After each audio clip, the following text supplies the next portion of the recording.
तल्लिन भन्ने सहरमा है यस्तो रमाइलो छ घुम्नमा मान्छेहरू त्यो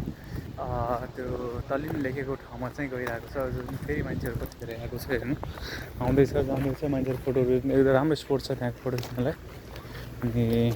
ठ्याक्कै समुद्रको किनारमा भएकाले एकदम राम्रो पनि छ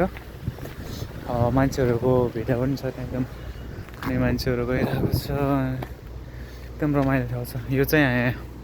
यहाँको साइट सिइङ बसहरू हो यो बसमा चढेर चाहिँ यो सिटीको चाहिँ भिजिट गराउँछ यो बसले चाहिँ 2टा फ्लोरवाला छ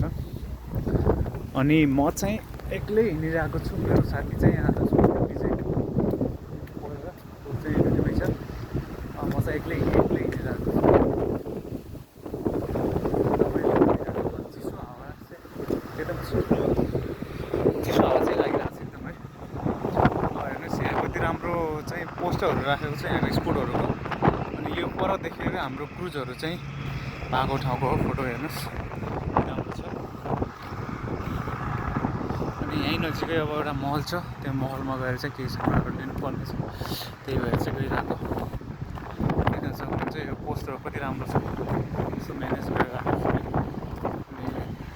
आज यति ठुलो 4-5वटा सिपहरू आएको छ भनेपछि अलमोस्ट 8-10,000 भिजिटरहरू चाहिँ आएको छ यो सिटीमा चाहिँ है घुम्नको लागि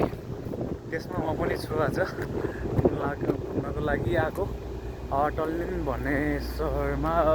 फर्स्ट टाइम नै हो म इस्टोनिया यो साइडमा इस्टोनियातिर पनि फर्स्ट टाइमै हो अब आज बेलुका यहाँबाट निस्किन्छ र भोलि हाम्रो नेक्स्ट सिटी हुनेछ हेल्सिङ्की यो चाहिँ यो फिनल्यान्डको मेन सिटीमा गइरहेको छ भोलि चाहिँ आज बेलुका हिँडेर भोलि बेलुका चाहिँ पुग्छ आज बेलुका सिटी बिहान चाहिँ पुग्छ अनि